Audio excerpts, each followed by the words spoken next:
Hey everybody, Animal Origins here. Wanted to make a bit of an unscripted video today. Now it's currently 4:06 in the morning and I just wanted to get this off of my chest because I'm seeing so many of these Twitter posts and online videos and all of these debates going on about animal versus situations. Which animal would beat this animal? How would this animal fare in a fight? How would we fare against certain animals in a fight? And obviously this all has to do with a post that was made by a Twitter user on April 25th. The user's name is DreamChaseandMike, and the post reads, I think 100 fellas could beat one gorilla, everyone's just gotta be dedicated.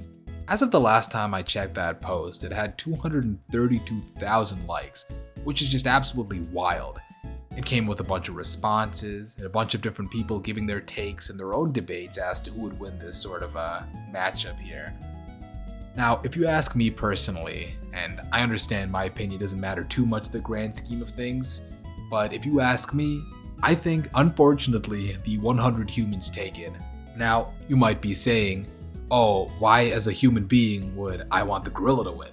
Well, I mean, it's obvious. The gorillas are awesome. They're cool. I love gorillas. I love apes, right? But this is the way I see it. There's a couple of situations I would run this down. Now, one-on-one, a human's getting fodderized, absolutely. There's nothing a human being can do to a gorilla before we get freaking pulverized, before we just turn into pulp, okay? We can't bite him, we can't punch the dude, and the gorilla has like a million different win cons. 1, 2, heck, maybe even 10 or 20 humans would have a very difficult time like actually doing any discernible damage. The way I see it, it boils down to two situations. We could have 100 humans dogpiling a gorilla, choking him to death, or, and this is the dark situation, it's also something I saw online though. I don't remember the exact post, though I wish I could give the author credit for this idea. Now, the gorilla, it's gonna start dismembering people at some point, perhaps, right? Ripping off limbs, arms, legs, that sort of stuff. You know, we humans, we're great with some tools. So, I mean, grab a good thigh bone and, we could just go at them, make our own club sort of deal. That's another win con for us. But the whole thing is sort of irrelevant. And that's to say, I'm just getting really tired with, the gorilla hype. And I know I just said I love gorillas, but this just goes for everything. I feel like we're in a situation where we really are overhyping certain types of animals in fights. There is no world, there's no reality where a gorilla is fighting a grizzly bear and walking away with it. And to this day, I don't understand why we continue to have this conversation over and over again.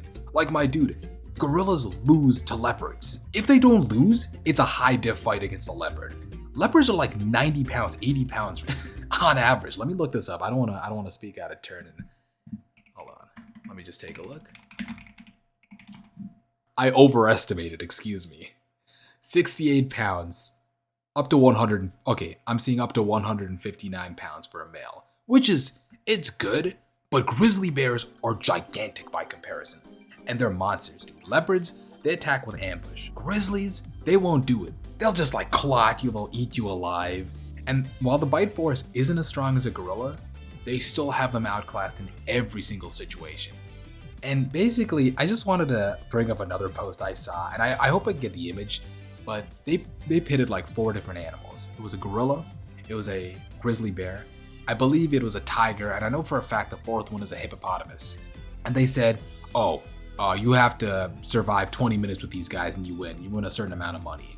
And the amount of people I am seeing who are not automatically choosing the gorilla is asinine to me, bro.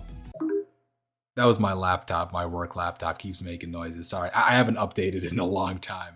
Like, what are we doing, man? Like, hippopotamus. It's the cause of most animal-related deaths in Africa, pretty much. Grizzly bear. I mean, we don't even need to talk about a grizzly bear. That thing is gonna, like, on-site just murder you, eat you alive. Tigers, they will come after you too. And they will make it fast, all right? That's the one thing you can say about the tiger. They'll make it fast. They won't extend your death. But those other two, that's not a good show. Gorillas are chill. They're chill. That's the thing people keep forgetting. Gorillas are not these King Kong monstrosities people keep thinking about. They're very docile animals. Like, you just stay out of the way and they'll stay out of yours. There's no recorded case, by the way, of a gorilla actually killing a human being. And that's the other thing. I feels weird to like be talking about this sort of stuff, but we're drastically writing gorillas out of characters in these assignments, okay? We are always looking at a bloodlusted situation, which I feel is not making sense. And I mean, I suppose that also goes back to the 100 men versus one gorilla thing. For a gorilla to win that, like, this is my thing, right? For a gorilla to win that situation, everyone would have to be in character. Like, the gorilla would have to be able to attack when it's threatened, and the men would have to be, like, threatened enough to, like, not instantly dogpile the guy in a suicidal fashion. But then we suddenly can't have the gorilla, like, not be bloodlusted or something like that when it's up against, like, I don't know. You see a hippopotamus and a gorilla, and you choose the hippopotamus. You choose the hippopotamus, bro. Anyways, this isn't much of a video in retrospect. It's really late. I should be getting to sleep soon.